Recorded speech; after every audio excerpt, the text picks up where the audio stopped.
Hey, welcome to the Pick Six Podcast NFL Mock Draft Show. Another week, it's Tuesday. We're doing the mock draft thing here with me, Chris Trapasso, Josh Edwards. We all cover the NFL draft, CBS Sports.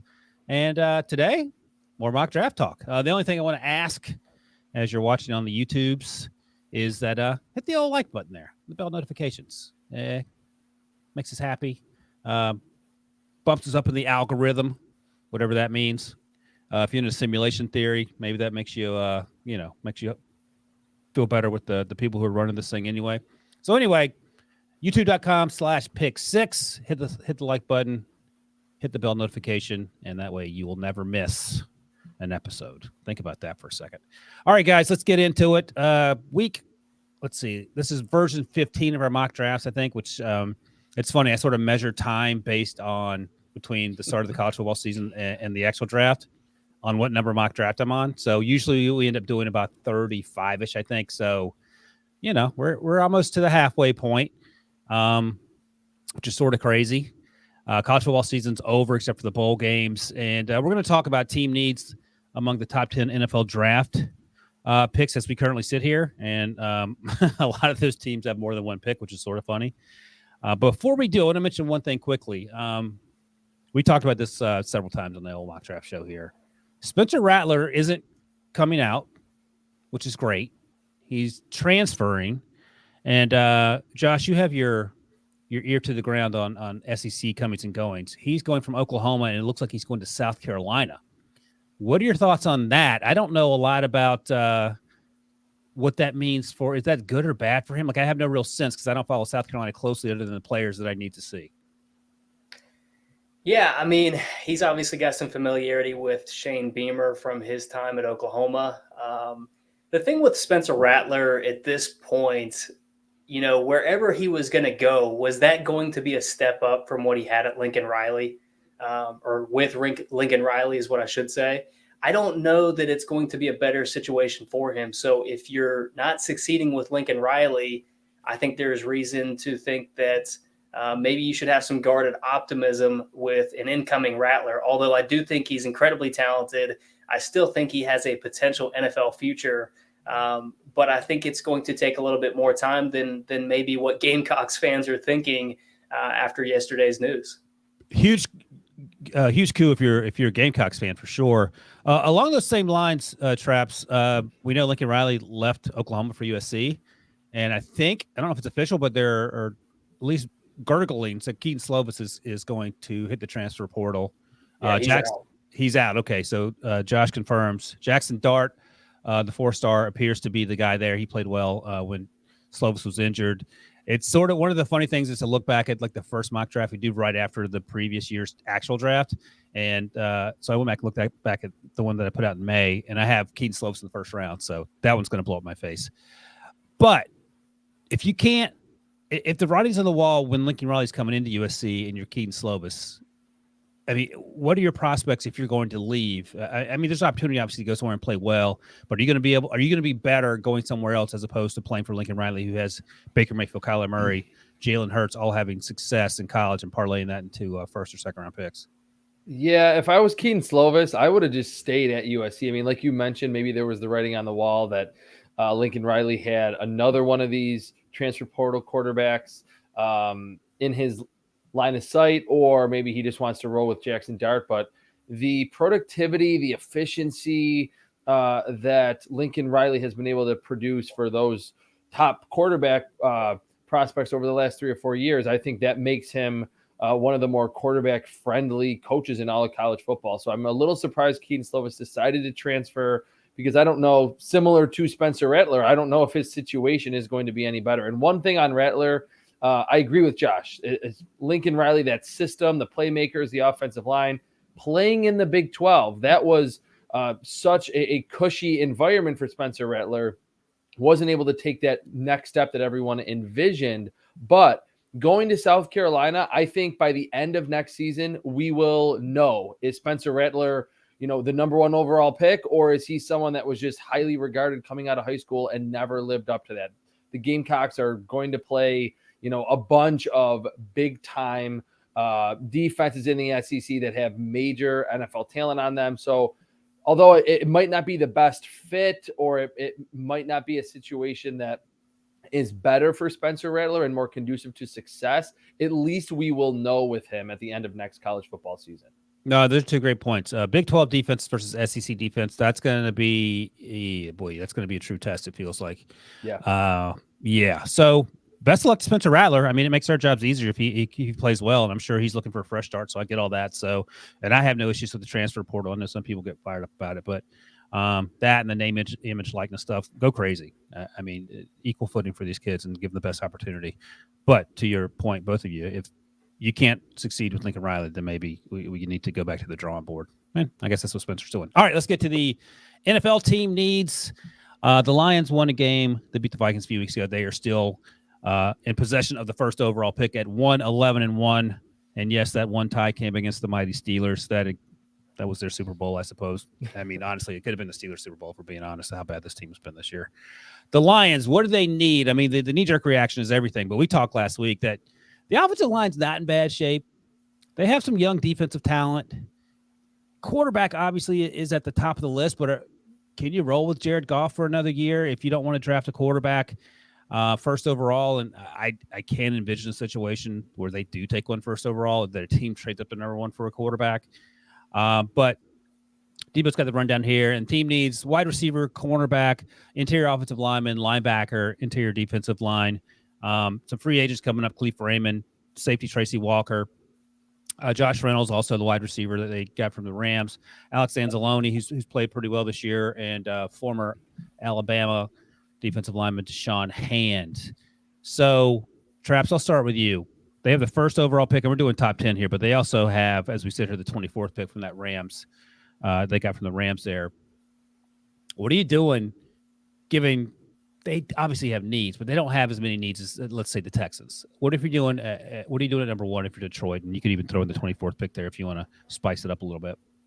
I think it needs to be edge rusher just because of the strength of this class. I mean, we talked about Aiden Hutchinson and how he's really ascended over the past couple of weeks there at the end of the college football season.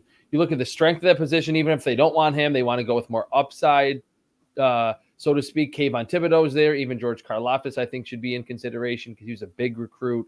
He's been super productive at Purdue. And then if you want to throw number 24 overall, if they pick in that range, wherever the Rams ultimately are slotted, I think that makes sense for one of these quarterbacks. I don't think, for as much as Kenny Pickett has ascended, I don't think he's a number one overall pick candidate, especially when he's stacking up against Aiden Hutchinson or Kayvon Thibodeau. But you're right, Ryan, that I think teams like the Jaguars and the Texans, they are those top three teams that are like, they could literally roll the dice and pick whatever position they ultimately need because they have so many holes on that roster. I don't think the Lions, despite having the worst record, have like a hole at every single position. So I would go edge rusher, quarterback, two premier positions, and it fits with the strength of this edge rusher class and the quarterback class. Josh, I'll ask you, has there been any situation in your 14, soon to be 15 mock drafts where you haven't had the Lions first overall taking a defensive player? Like anything other than edge rusher? I don't think so. I mean, I can't think back to the very beginning, but I would imagine that it's always been an edge rusher. I mean, maybe it was Derek Stingley at one point because, we don't know the future of Jeff Okudah. But like Trapp said, I mean, the strength of this class at the top seems to be edge rusher. The only other player that I hold in a similarly high regard is Kyle Hamilton, the safety from Notre Dame. And because of positional value, teams are probably not going to jump at a safety that high in the draft. So I think it's an incredibly sound reasoning to suggest that they're probably going to take an edge rusher if they stick with that pick. The alternative is you move back a little bit. I know it's December. We don't want to get ahead of ourselves talking about trade scenarios, but the other scenarios, you possibly trade back if you do find a team that maybe values one of those edge rushers a little bit more than you do. Yeah, I want to know who that team is. I think maybe a better, an easier path to that. It'll be easier. Let me put it this way. It'll be easier for the Rams to win 2 more games than it will be to find a trade back partner from number one, I feel like. Yeah. Unless the premium is less than it would be for a Joe Burrow or Kyler Murray, whomever. In which case, I understand that Team X is trading up for Aiden Hutchinson, it'll only cost you a second-round pick as opposed to, you're mortgaging the farm to move up. That actually could be something to keep in mind. I always come back to this. Is Aiden Hutchinson or Kayvon Thibodeau, are they going to be game changers? And I think, Chase Young, we thought he was going to be, and, he hasn't had quite the career. But I will say this. If we said, okay, Aiden Hutchinson or Kayvon Thibodeau, they will be Micah Parsons in year one. They might be a handful of teams willing to trade up to number one if it's only a second-round pick or whatever, if it's something less than the quarterback premium. So that's something to keep in mind. Maybe that's a sales job you have to do if you're the Lions, if you don't find a way to win a few more games and let the Jaguars or the Texans find their way to the number one spot. All right, Trap's missing the Jaguars. They're number two here. I mean, team needs, it might as well say everything. Yeah. So it says offensive tackle, center, linebacker, defensive tackle, tight end. And I think just off the top of my head, I'm guessing the three of us probably have, when the need met the player, have ended up here with offensive tackle of some sort. I love Ike Kwanwu. I love Evan Neal. I think I've had Ike going earlier than Evan the last few mock drafts. Josh, what are you doing at number two, assuming that one of these edge rushers goes off the board at number one? Yeah, and notably absent there under team needs is head coach, but you could argue that's the highest priority for this franchise during the offseason. I mean, it's instinctually you want to go to the offensive line. You want to give them Icky. You want to give them Evan Neal. I think Cam Robinson, is listed there as a free agent. He could possibly be gone. In the event that he returns, he has the flexibility to play either left tackle or to slide into guard. So that still keeps the door open for one of those two prospects. If you don't go towards the offensive line, then maybe they choose to go with one of those edge rushers. I know they took Josh Allen, they took Kayvon Chason in recent years, but if you don't feel like you're getting enough of a return from Chason and you're bringing in a new regime, a new front office, a new head coach, they're not going to be as attached to Chason. So if they feel that Aiden Hutchinson or George Karlaftis or Kayvon Thibodeau are the best choice at number two overall, then I would not be surprised at all if they go in that direction. So, it's funny. We've talked about whether they should take a third edge rusher in the fourth draft in terms of first-round picks. And I'm starting to wonder, maybe the Jaguars are where the trade downs start happening, because either Thibodeau or Hutchinson goes one, and you look behind them, the Texans need an edge rusher. The Jets could use an edge rusher. They have Carl Lawson, who missed a year. The Giants would love to get another big guy. And if they have a chance to get Aiden Hutchinson or Kayvon Thibodeau, and they're at 5 right now, and they have the 6th overall pick as well, maybe that's an opportunity to trade down. So Traps, let me put this to you. If you're the Jaguars, you can trade down to 3 or 4 or 5 or 6 with one of those teams that needs an edge rusher. Are you staying put and taking Thibodeau, or are you moving down and still getting one of the offensive linemen you might like? I'm moving down. I agree with Josh's point that, I don't think we should just completely rule out an edge rusher, because we all agree that the Kayvon Thibodeau, George Karlaftis, Aiden Hutchinson trio at the top, those are elite prospects that would go probably in the top 5 or top 10 of any draft. But I don't think that's the most pressing need. I mean, Kayvon Chason's been a little bit of a bust so far. Josh Allen was really good as a rookie and certainly can flash. I don't know if he's a foundational piece that would preclude them from taking an edge rusher. Watching Trevor Lawrence every single week, I mean, it has to be something on offense, and there's probably not a receiver worth taking this high. So I would trade back, even if someone like Charles Cross falls to them and they trade down to the 5th or the 6th spot with one of those teams that wants one of those edge rushers. I think to get maybe a 2nd and a 3rd, it's kind of hard to tell what the compensation would be. But to get an extra pick, this is a roster that we all feel needs a ton on both sides of the ball. Trade back to 5 or 6, get a couple extra early day 2 picks, maybe even a first rounder in 2023, and then pick your offensive lineman, because Trevor Lawrence hasn't been very good this year. I mean, I've watched all of his dropbacks for that series that I do every Tuesday, grading the 1st and 2nd year quarterbacks. It's certainly not a great environment with Urban Meyer and the personnel, but Trevor Lawrence, I think, is really worried about the pass rush on almost every single dropback. He's making a lot of hurried throws, off balance throws, where we're not really able to see the Trevor Lawrence that we saw at Clemson that was behind a pretty sturdy offensive line for his 3 seasons there. So trade back, get the extra picks, and then pick your offensive tackle in the 5 to 6 range. And here's the thing. If you trade back, to 5 or 6 in that range. Evan Neal and Ike Ekwonu, or whoever you like, Charles Cross, who's also had a really good season. They're probably going to be there, especially since there'll be a run on those two edge rushers likely at the top. So the Jaguars currently have the second pick. They have the 35th, 66th, 72nd pick. So they have 4 picks in the first 72 picks. Trade down, get 2 more picks inside that top 72, probably closer to the 30s in addition to the first rounder. And then you can just keep drafting offensive linemen. You do like the Dolphins. Just keep drafting offensive linemen until you find one. The Dolphins, they're going to be drafting some more offensive linemen still, but at least they're in the hunt, as the old saying goes there. All right. 3, the Texans, possibly the most dysfunctional franchise in the NFL, and I say that after just talking about the Jaguars. Yeah, that place is a mess. And this week's mock draft, and Josh, you had quarterback on this list, and that's obviously a concern.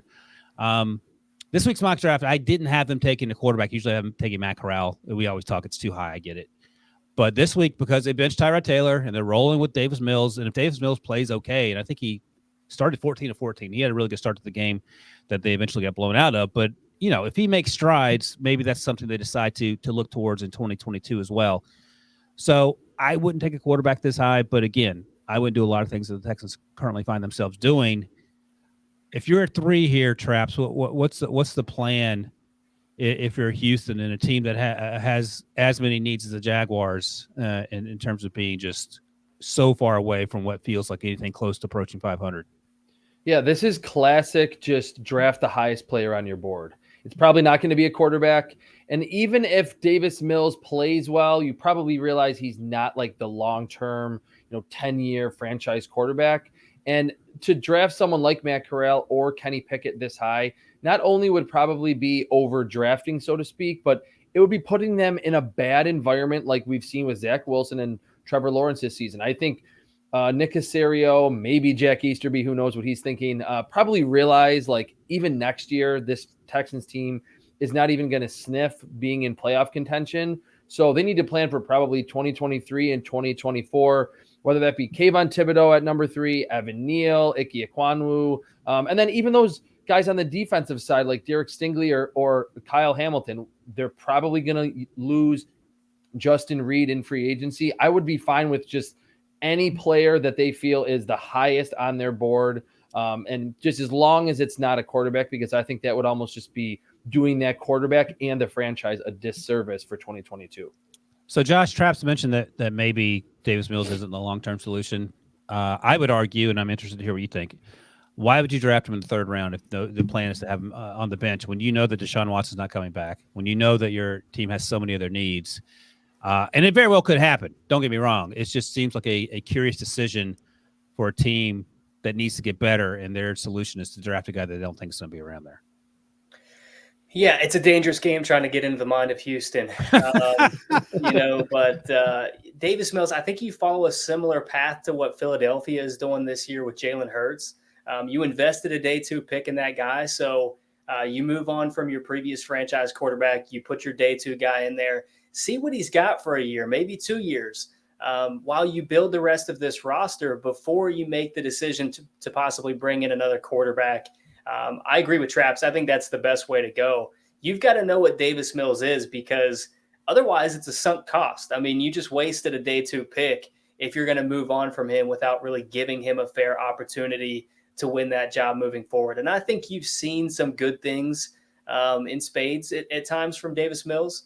I liked what I saw from him at Stanford. But when you consider the situation around him, that's not conducive for any young quarterback to be successful. So it's kind of difficult to judge what we've seen from him this year. And I think it would be wise for them to take the draft capital they have here at number 3, what they're probably going to get in a potential Deshaun Watson trade, and just start building the rest of this roster, because I think it's going to be difficult for any quarterback to come in and be successful in the current state of this team.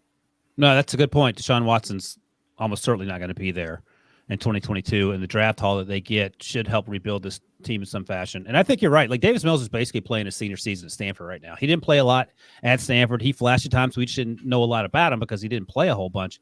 So I don't think you give up on him quite yet. But again, who knows what the Texans are thinking? I had them taking Thibodeau in this latest mock draft, but you could literally draft anyone and the team would be better off than what they currently find themselves. But they have to draft a lot of guys in order to sort of turn this thing around, which it's funny, man. Like Texans, and I was guilty of this too, like, poking fun at Bill O'Brien for some of the crazy stuff he did. That dude is Vince Lombardi compared to what's going on now. And it is crazy town in Houston. All right, the Jets, number 4. Man, do I have some concerns about Zach Wilson. And again, we're talking about it. There's not a lot around him, but I feel like he's just doing stuff that just doesn't even, it defies logic. And maybe he's seeing ghosts to sort of paraphrase what we heard Sam Darnold say a few years ago against the Patriots, and rookie growing pains. It's at the point in the year where, he's done with his season had it been college, and maybe he's just sort of mentally exhausted. And I get all that. And I'm willing to give him certainly another year to sort of figure this out. Jets aren't taking a quarterback at 3. They have another pick as well at number 7, and we'll get to that as well. Josh, you have him needing a cornerback, an edge rusher. I mentioned Carl Lawson. They'll be back next year, but he didn't play because of an injury. Offensive line help, linebacker, tight end. I think I routinely have them taking the best available offensive lineman between Icky and Evan Neal at this point, and then circling back on defense at number 7 among the guy you like, Hal Hamilton, Derek Stingley, or maybe an edge rusher should one fall there. What's the quickest way for Robert Saleh with picks 4 and 7 here to right this ship for Zach Wilson? Well, for Zach Wilson, that obviously implies the offensive side of the ball. I mean, Zach Wilson is a guy that tries to play hero ball at times. I think we've seen a little bit of improvement here of late, but that's because the bar was set so low at the start of the season. So maybe you add another wide receiver, and I know it's going to be hotly debated on whether or not a wide receiver is, justified taking this early. At 4 or 7, you're taking a wide receiver. It depends. I mean, I love Garrett Wilson. I love Jameson Williams in the way that he's trending. I personally would do in that 7 range. Yeah. But if you feel like there's a guy that's your number 1 wide receiver that can pair with Elijah Moore, I'm not opposed to them taking that guy at number 4 whatsoever. And you're going to get another pick there shortly thereafter. But my personal feeling on this roster, and I think what Joe Douglas has shown in his short history as that general manager, is that he values the offensive line. He values the trenches. So it makes sense for them to take one of those offensive linemen. I also think it makes sense for them to take one of those edge rushers, maybe a Derek Stingley at cornerback, because those are also premier positions. So at the end of the day, with these 2 first-round picks, I'm looking for some combination of cornerback, edge rusher, and offensive line. I think that's the sound way to go as they continue building this roster. Traps, can you make a case for why they shouldn't be focused on offensive line first and maybe even second? Because Zach Wilson looks like, you talked about Trevor Lawrence sort of running for his life, and understandably so. I feel like Zach Wilson might be even running faster for his life than Trevor Lawrence, it feels like. Yeah, I can make a case for it, because for as much of an advocate as I am for, like Josh was insinuating, teams building in the trenches up front for their young quarterbacks, I think it feels like, and it is still relatively early, but my sense is by the time we get to April, Kyle Hamilton and Derek Stingley will be considered elite prospects that might not make it to 7. And of course, the Jets might not pick 4 and 7, but just talking here today for the sake of this video, that's where they're at. I would maybe go either Kyle Hamilton or Derek Stingley at 4, and then realize you can probably get one of those offensive linemen, whether it be Charles Cross, Ike Ekwonu, or Evan Neal at 7. And then maybe at that point, if they're all gone, Josh's idea of maybe you pick the first receiver off the board, Garrett Wilson or Jameson Williams, to help Zach Wilson there. I think if you try to wait for Derek Stingley or Kyle Hamilton to shore up what has been a really porous secondary over the last couple of seasons there in New York, you might not get them at 7. So I think certainly prioritizing the offense and Zach Wilson's development, because he's missing a lot of layup throws, like him and Trevor Lawrence both. Like, it's not just they're throwing interceptions, that they're not fitting the balls through tight windows. I think they're so antsy and so overwhelmed in the pocket. They're missing the easy throws when the guys are open because they're worrying about the pass rush. But I do think Derek Stingley and Kyle Hamilton will be hotter commodities inside the top 5 in April. By the way, it would probably be the most Jets thing ever if they drafted Jameson Crowder in the first round with him currently being on the roster. That would be not a good look. So don't do that, Jets. All right. Picks 5 and 6. The team they share the stadium with, the New York Giants there, MetLife. Here's what I did in Monday's mock draft. I had the Giants take Charles Cross at pick 5, and at pick 6, I had him taking Tyler Lindenbaum, the center out of Iowa. Ooh. I just went all in. This was Stingley and Hamilton still available. I said, look, let's just fix it. We just talked about Trevor Lawrence and Zach Wilson helping those guys out. If Daniel Jones is your guy, and I'm assuming he's going to be, I don't know what the situation is going to be with the coach in the front office. I don't know who's going to be there, but, we keep talking about this. Fix the offensive line and then go from there. That's an option. But, Traps, I'll start with you. Are you doubling down on offensive linemen here, even if these defensive guys that we've been talking about, Stingley and Hamilton and Kobe Dean and Andrew Booth or whoever you love, still available? Are you thinking about quarterback here? Like, what are you doing if you're the Giants with these 2 picks? Well, I think you're right, Ryan, that we don't really know where the Giants are going to turn when it comes to the quarterback spot, because it sounds like Dave Gettleman's going to be out after the season. The GM that drafted him kind of infamously inside the top 10 after watching one Senior Bowl drive. But it sounds like Joe Judge is going to remain as the head coach. I think what will happen kind of aligns with what I would do, that the Giants are going to move on from Daniel Jones. So I think, and this is a way out of left field, I think this is where quarterback first comes into play, and that you could look at it from afar and say, is Kenny Pickett that much better of a prospect than Daniel Jones was? What about Matt Corral? Maybe they're not significantly better or more exciting. I think maybe Matt Corral brings a little bit of the same athleticism and arm talent, but has more upside than Daniel Jones, not as many turnovers. But if they do stay with Daniel Jones, they have to go offensive line. I don't even think going wide receiver would be a bad idea at this point. So if you stay Daniel Jones, go on the offensive side. I think when healthy, the defense can play at a reasonable level to make you a playoff contender. But I think have an inkling that the Giants are going to ultimately move away from Daniel Jones, and Joe Judge will have a lot of his fingerprints on this draft, especially early. You bring up a good point, Traps, because sort of the comparison between Daniel Jones and Kenny Pickett, if we're being honest, if I'm being honest, I can't speak for you guys, Daniel Jones is probably better coming out of Duke than Kenny Pickett is coming out of Pitt. And I say that based on the fact that Daniel Jones had a bunch of lawyers and accountants on his team that were the ACC equivalent of being, 5'4" and 125 pounds trying to play football against a Power 5 opponents. And he did a lot of that by himself. I mean, they had players on that team. I don't mean to slight them. I don't know if it's slight to call someone really smart who's making a lot of money, not getting their brains beat in. But I think the reason we're sort of over Daniel Jones is because we've seen him play in the NFL, and the idea of him being good is that luster has worn off. Whereas Kenny Pickett could very well just be Daniel Jones, who you have yet to see play in the NFL. And then, 7 weeks in, we have the Zach Wilson treatment of him. I don't know, but it is interesting to think about that because we can convince ourselves of a lot of things. Josh, what are you doing at 5 and 6 if you're the Giants, potentially new front office and a ton of needs?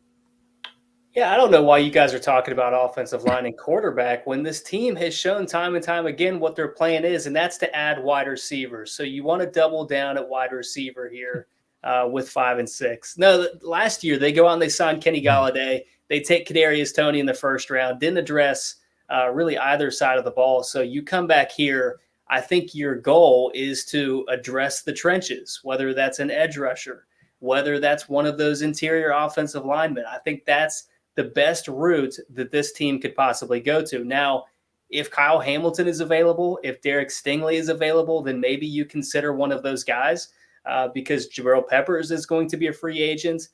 You possibly slide Adoree Jackson back into that nickel role. Moving forward, you bring in a guy opposite of James Bradbury.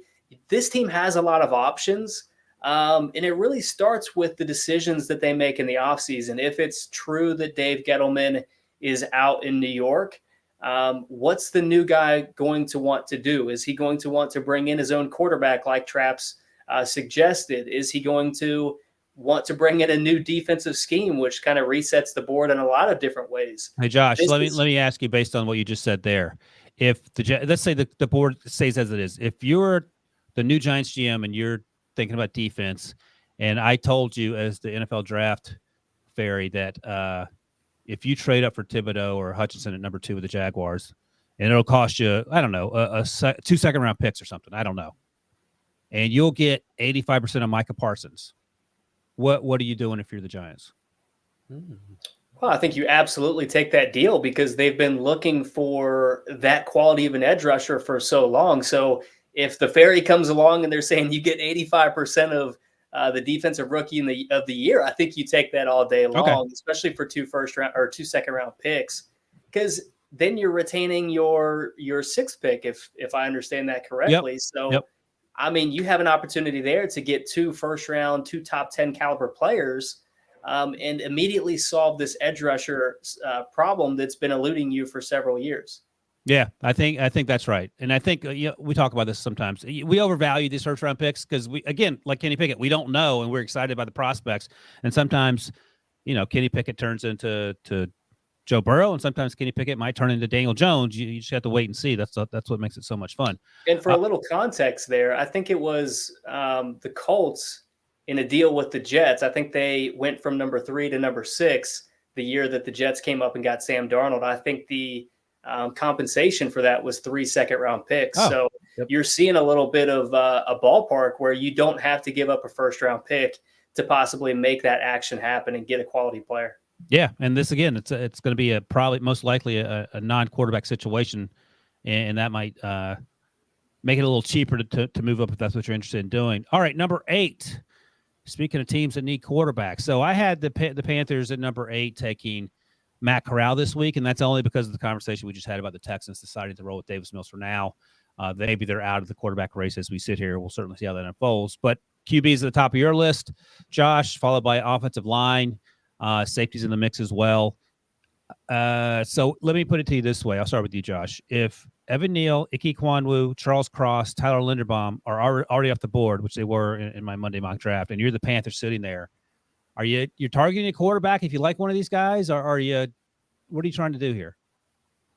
It depends on what's happened in free agency in the offseason. I think that's where this game of by the way, Sam Darnold has to come back given his contract. So he's going to be there one way or the other.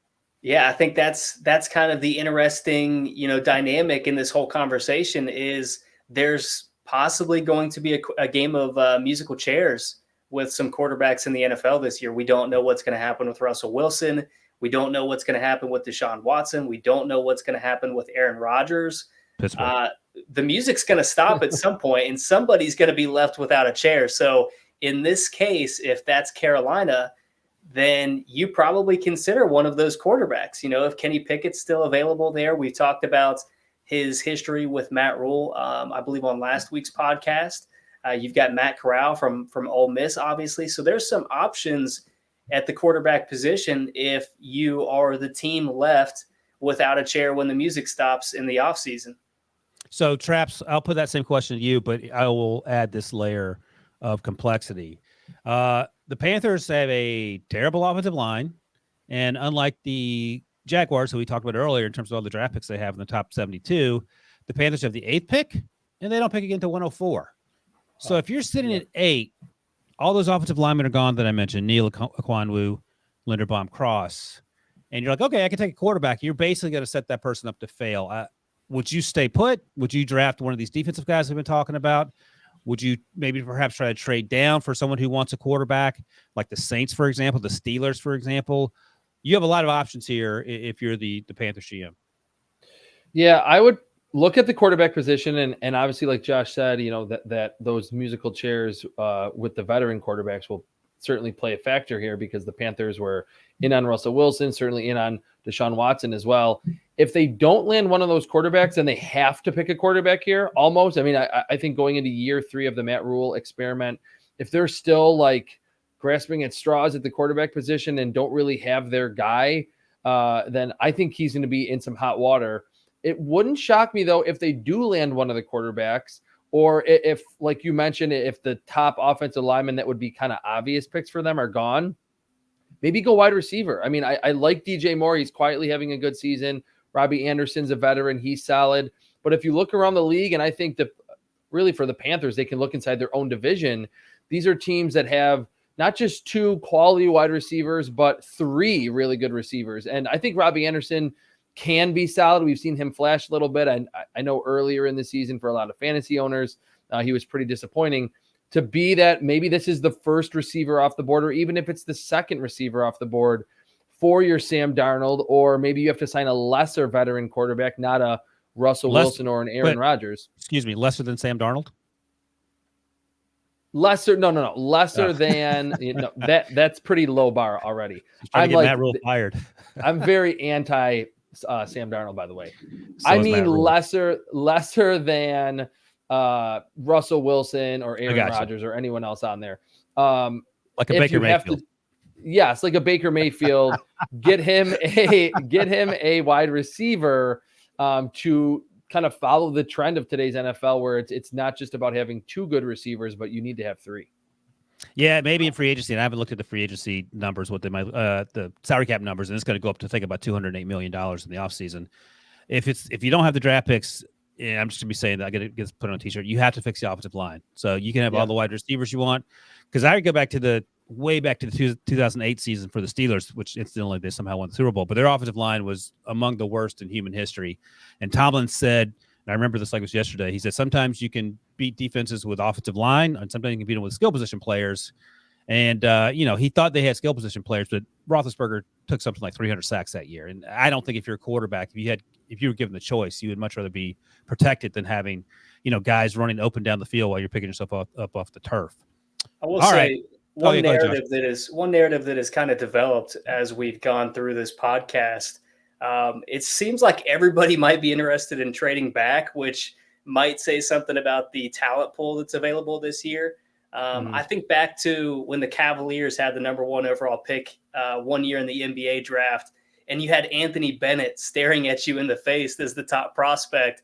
I won't go that far. I won't say it's that kind of a draft class, but I'm curious, like from a larger view, how does this draft class in terms of the elite talent kind of stack up to previous years to you guys?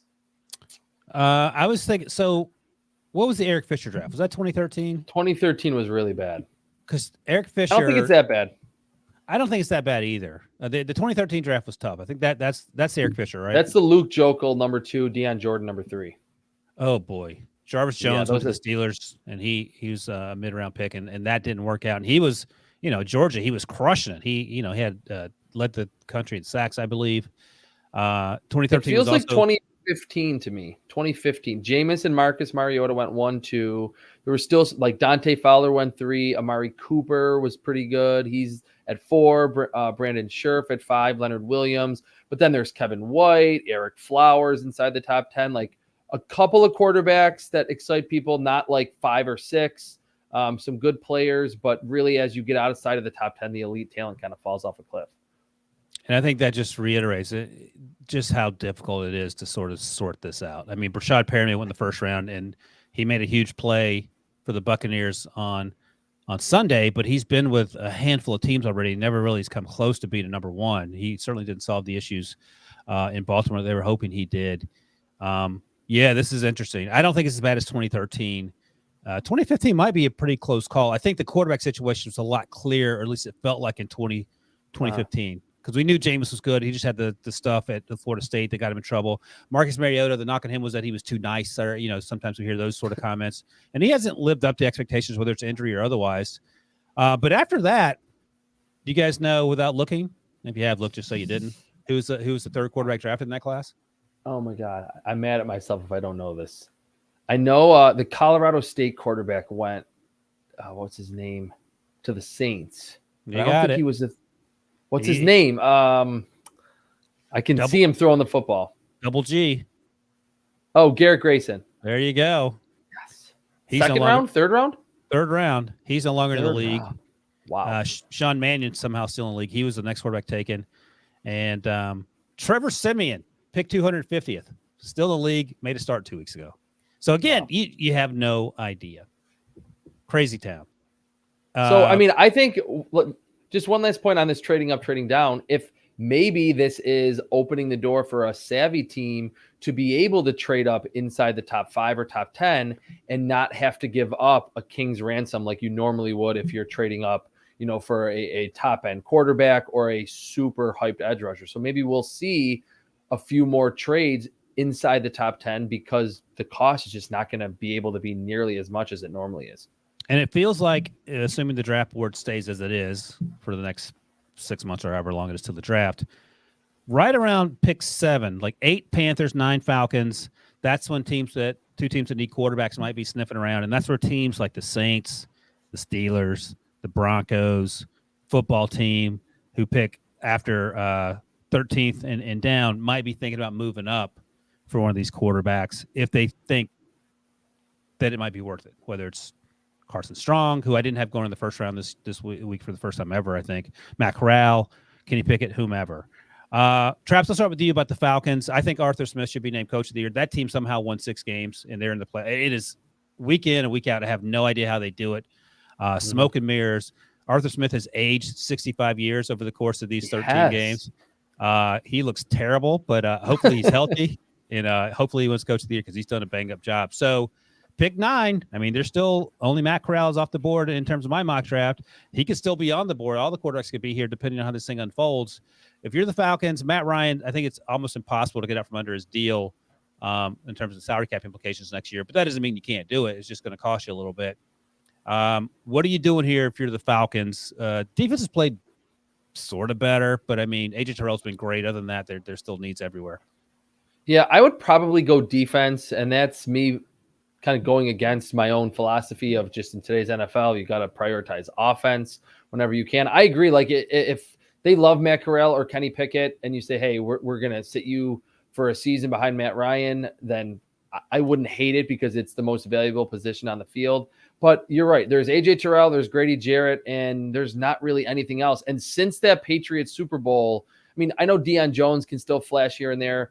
They have really lost a lot of talent on that side of the ball. I think that has held them back from being like an in the hunt NFC team to a team that could maybe compete inside their own division. So I would go whether this be the stop of a fall for Derek Stingley or Kyle Hamilton, or, you know, you're getting into the second tier of the cornerback position like Andrew Booth from Clemson, Kaiir Elam from Florida. I wouldn't mind them going corner, safety, even linebacker. This could be Nakobe Dean, just to add another like playmaker and superstar on that side of the ball, because it's been so long that the Falcons have really been good defensively. So based on your team needs list here, and you wrote this up for CBSSports.com, Josh, I'm assuming you're going quarterback defense here if given your choice. Well, given the choice, I take a quarterback last year. You know, whether it be Justin Fields or Mac Jones, but, you know, that's revisionist history at this point.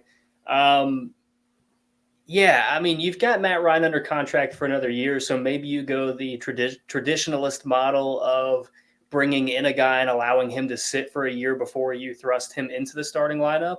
And that's probably best case scenario for the current state of this roster. But if you do not have that level of conviction with one of these quarterback prospects, as they apparently did not last year, then it makes sense for them to possibly go towards the defensive side of the ball. Maybe you take Tyler Linderbaum at center, but you probably go to the defensive side of the ball with, a front 7 player, whether that's Nakobe Dean or Devin Lloyd, as Traps mentioned there. But lots of options for this team. I think they could go in a number of different directions.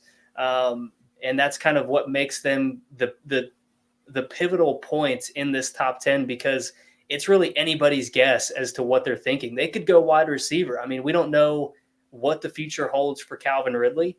So this is a team that could really go in any number of directions. Let me ask you this, and I'll ask you this too, Traps. Revisionist history. Are you taking Justin Fields at 3 if you're the Cowboys? If you're the Falcons? Or are you taking Micah Parsons? Or you can take Kyle Pitts? Yeah, I will. Okay, go ahead. So I will. Revisionist history, I would still probably go. Man, everything that we've seen from Micah Parsons, it obviously makes it very enticing, but I would still go to one of those quarterbacks. I'd probably go to Justin Fields, who is the supreme athlete, in my opinion. I don't think Mac Jones would fare as well in this system, in this situation as he has in New England. His name's Matt Ryan. That's what that would look like. Yeah, exactly. So, revisionist history, I'm still probably taking Justin Fields, but man, Micah Parsons, everything that we've seen from him is obviously makes it very enticing. Traps, what are you going to do? I'm going quarterback too. I just wrote up Micah Parsons this week at CBSSports.com. Like, he's having one of the best rookie seasons that we've ever seen in like modern NFL history. I would go with either Justin Fields, and I know we haven't seen him very much, or Trey Lance, just because of the upside that both of those quarterbacks give you with their athleticism and their arm talent. So that was a kind of a head scratcher that they restructured Matt Ryan's deal right before the draft to kind of keep him there for 2 more seasons. When there was a new GM that a lot of people presumably or thought, hey, he's going to pick his own guy and just let him sit for a season. Now we're probably going to get 2 years of Matt Ryan. I do want to kind of change my answer about defense. I think in watching Falcons games, for as much as they need another star on the defensive side, that offensive line is really bad. Like, and some of those Thomas Dimitroff picks of Caleb McGarry,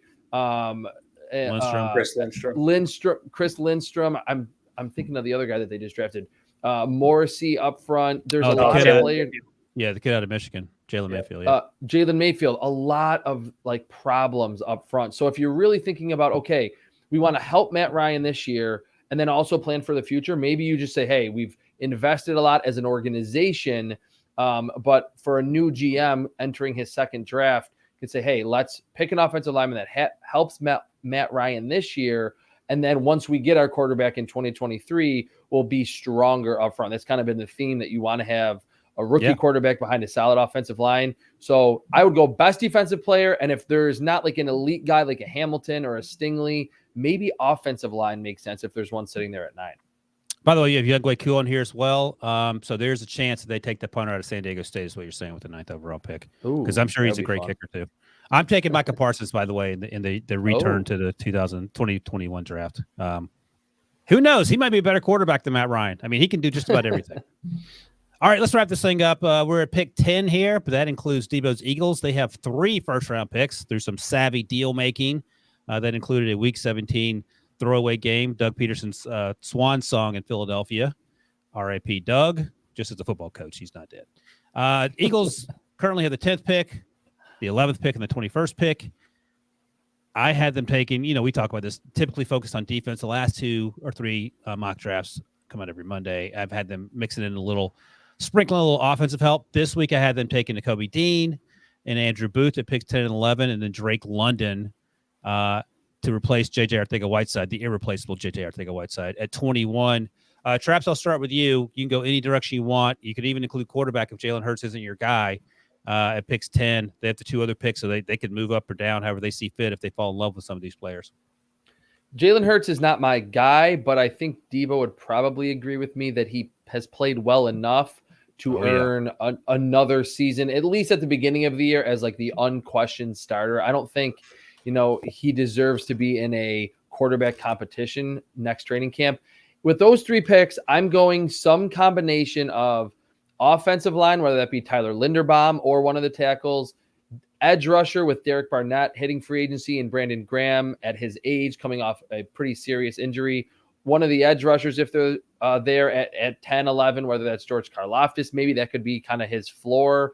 And then someone at linebacker.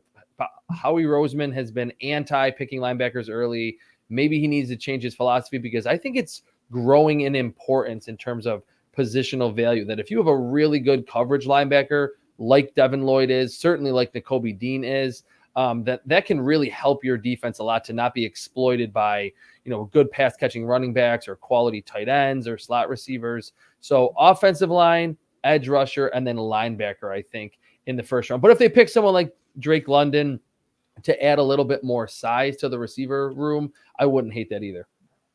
Let me see real quick what the picks are, and then I'll get your thoughts, Josh. So we know they got 3 first-rounders, and they have the 42nd pick and then the 73rd pick. Those are their first day 1, day 2 picks. So a lot to work with. Josh, what are you thinking there with those first 3?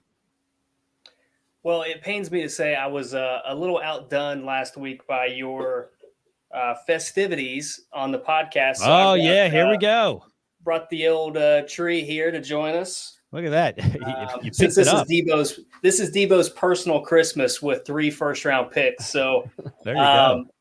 So there's a lot of needs that this Eagles team could address. They could go cornerback, they could go safety, they could go linebacker, and we have this weekly discussion about whether Philadelphia fans are going to be happy with us if we project a linebacker to them on a weekly basis. But I think those are three tremendous needs. At the same time, Howie Roseman was the mentor for Joe Douglas, who obviously values offensive linemen. He values the trenches in New York.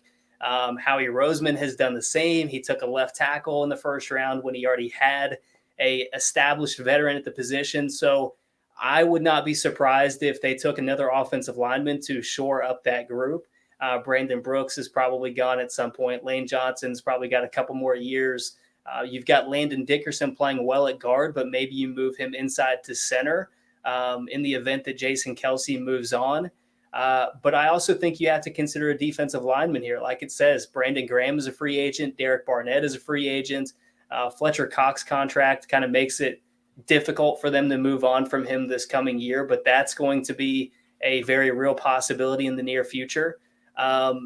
And I know they're very set on Jalen Hurts at quarterback, but I think you would be wise to consider other options there at that position as well. So a number of different directions this team could go. It's kind of strange because they're in the playoff hunt, but it's kind of a weird team in transition because they do have this mixture of guys that they've built around moving forward, but also a healthy collection of some established veterans who are getting a little bit long in the tooth and are going to have to be addressed in the coming years. Yeah, no, I think that's right. And as far as the Jalen Hurts situation goes, no Gardner Minshew. You can't bring his name up. He is not anything more than a backup. Don't do it. I have a quick question for Debo. I have a quick question. Has Howie Roseman ever spoke to why he despises taking linebackers early? It's just weird because he's had different defensive coordinators that might have different needs at the linebacker spot, but Howie Roseman being there as long as he has, never picks linebacker early. Has he ever spoken to that? I think it's all, I don't think directly, but positional value and how he, his philosophy. What I think you guys should start firing back at these Eagles fans is never in the Eagles history have they had 3 first-round picks. So if it's 1 first-round pick, I get the shading away from a linebacker, but they've never had 3 first-round picks. So I wouldn't hesitate to pick a linebacker at all. It's not like they just have 1 or even 2 selections. When you have 3, yep, I'm fine working a linebacker into one of those 3 spots. I will say Eagles fans haven't said a word about the linebackers I've typically had going in with one of those first 3-round picks this year. Last year and the years before, there was a little pushback. Giants fans are the ones that are on me, mostly my coworkers, about how those top 10 picks work out for them. But that's what you do when your team's not very good and, you want to get better quickly, I suppose. All right, that is a wrap on another mock draft show, Pick Six podcast version. We'll be back next Tuesday. Everyone, have a good week until then.